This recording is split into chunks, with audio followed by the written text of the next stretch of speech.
welcome back to the podcast. It's great to be here once again. Thank you for taking your time to click on the podcast. And as always, I am grateful and thankful you've taken your time to be here. Tonight, I wasn't sure which direction I was going to go this evening, but I was working on a little something, and I was working on a little something else. And if you know me, I can work on about 10 different things and not quite sure where I'm going to go until the moment I decide to do the podcast, or even some of my truck videos that I do. So again, thank you for tuning in. But let's get into time. I want to talk a little bit about time. I think people are going to be talking to themselves right now. Time? What in the world are you talking about? Time. Let's talk about time. Let's talk about how time is continuously persistent. It keeps moving with you or without you. You are on borrowed time. Ever hear of that? And you can't fix it. You can't make it work for you. You can't slow it down or speed it up. But most people today think they can change. You ever hear of this phrase? In due time. In due time. I'm going to change in due time.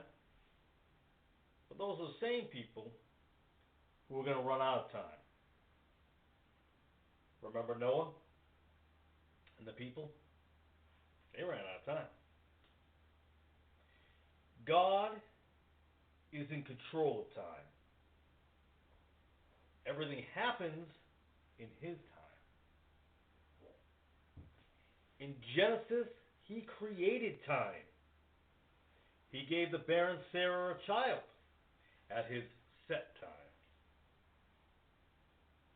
In Exodus, the Lord appointed a set time. He sent the plagues at His time. In Job 14, he said, all the days of my appointed time will I wait till my change come.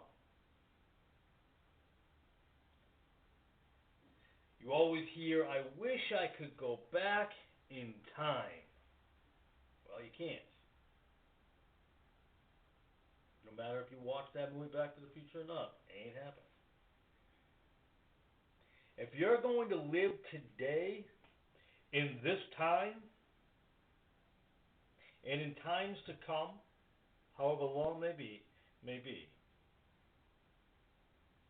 you have to let go of times past.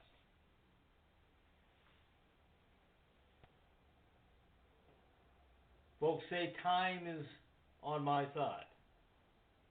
No, it's not. You're on borrowed time.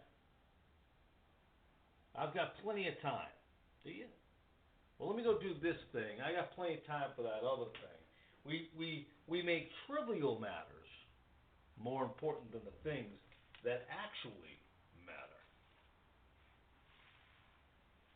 We spend time on things that aren't that important. We lose our sense of time. Time flies by. I know what you're thinking. Steve, why are you so obsessed with this whole time thing? Because we're running out of time. How much time do you actually think you have left? How much longer? How much longer do you plan on gambling that you have more time? I just need more time. I can change. Until it's too late. All of us have an expiration date. It may be at the catching away, or it may be long before that. We don't have a clue to when our time will actually be. I've heard it said before, imagine if you knew when it was, when you would die. Yeah, wouldn't that be something?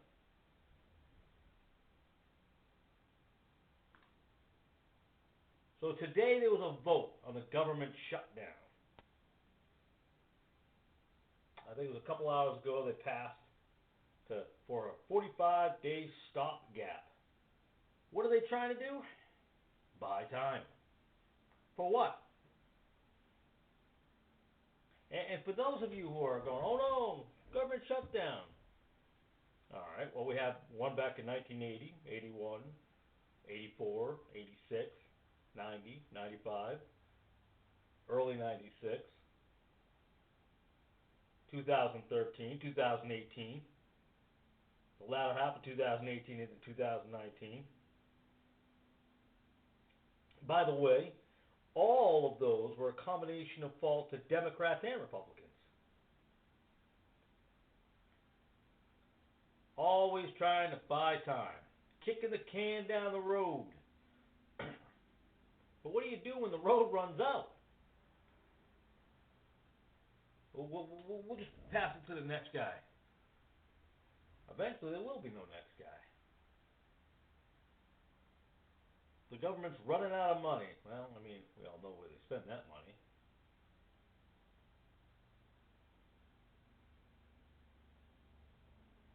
Time is not on anyone's side. The end of the world. Okay, let's forget about the end of the world, and we're not going to have that debate about end of the age or end of ages, depending on what Bible version you read. You know, and I hate to be on the side of because it's so cliche. Ray Comfort. What if you die tomorrow? I mean, well, there's a truth to that. There is a truth to that. There's a lot of other things we can talk about in disagreement with him, but I mean, I know it sounds simplistic.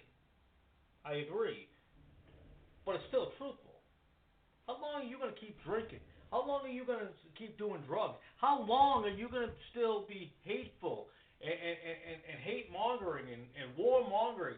How long? How many times do you have to go to that bar? How many DUIs do you need? How many times do you need to go through those things until it's done? How many times do you have to be in the same situation? How many times do you have to sneak off of an accident you didn't know about? You went home, you came back, you sobered up the next day, and said, "Hey, I did leave the scene. I thought I left a note. I crashed a car. I lost control. I hit a rock or a pebble or whatever it may be."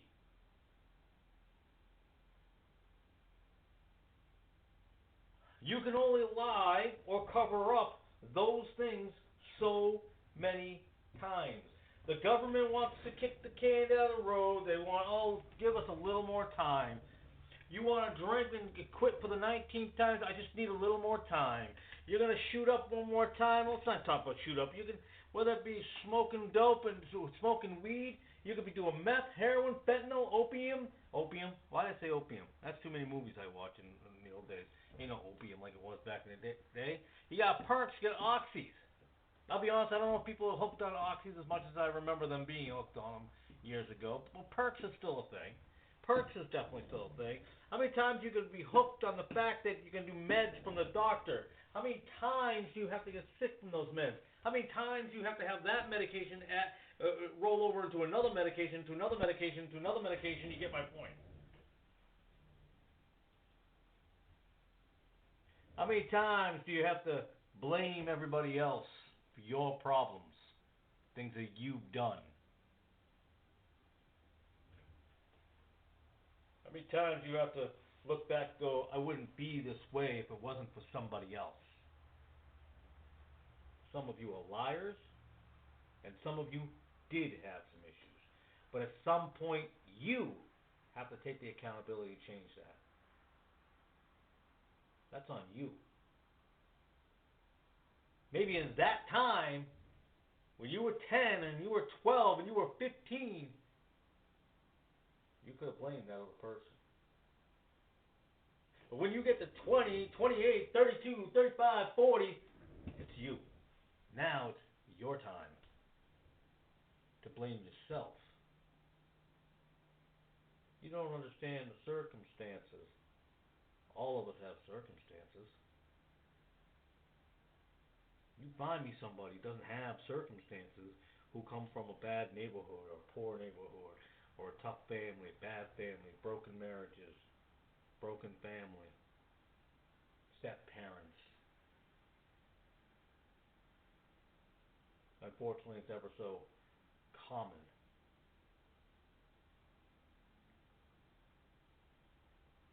But you're gonna run out of time. You're gonna run out of people to blame, and you're gonna run out of people who care.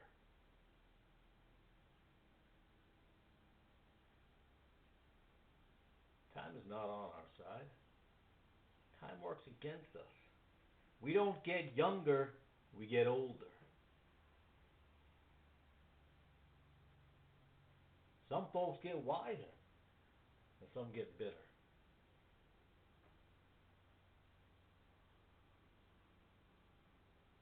Time is elusive. Time does not have to be your enemy. You can enjoy the time you have. But Stephen, we're going to be facing as a Christian persecution and so forth and so on. So you can't enjoy your time with your husband or your wife or your children. Okay, not every day's a perfect day.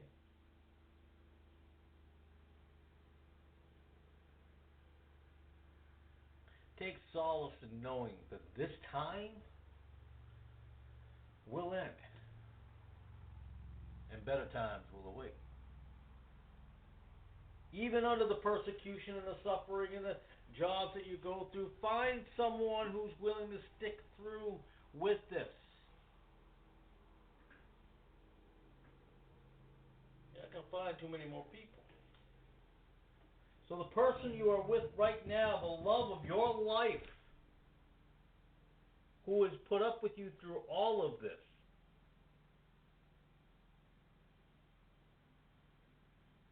that they have stuck with you day by day, every time you've made a mistake.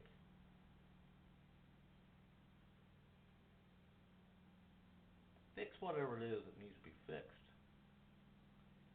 because you're running out of time. Every one of us. Stop looking for things to be a problem. Stop creating stress where it doesn't need to be. Why waste your time on that? Why waste your time on the government shutdown?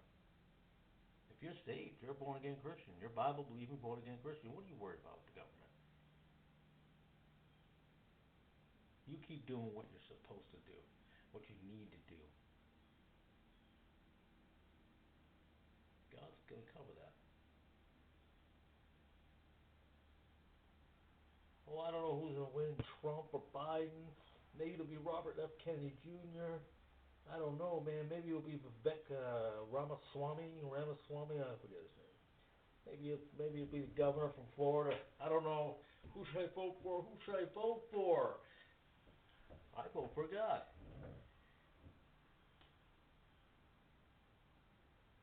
No matter who's in that office, if I stick with God, if I do what I'm supposed to do, no, not works.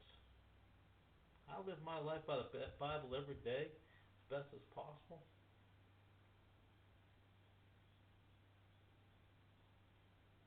Things will be fine.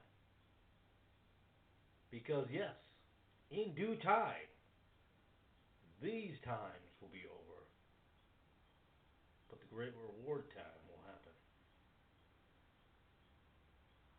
We will one day be in the kingdom. And what a time that will be. A time of rejoicing.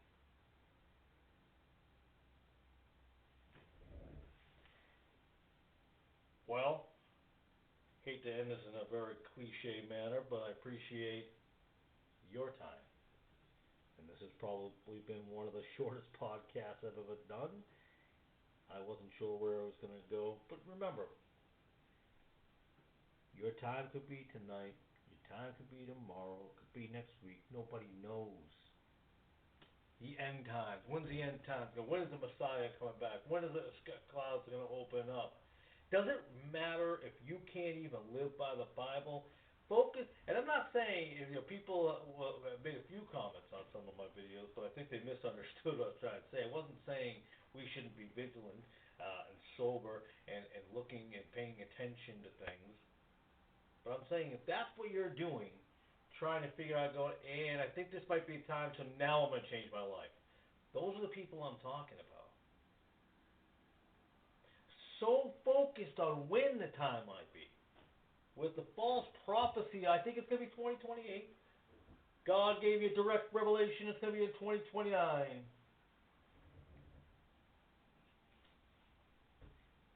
Start living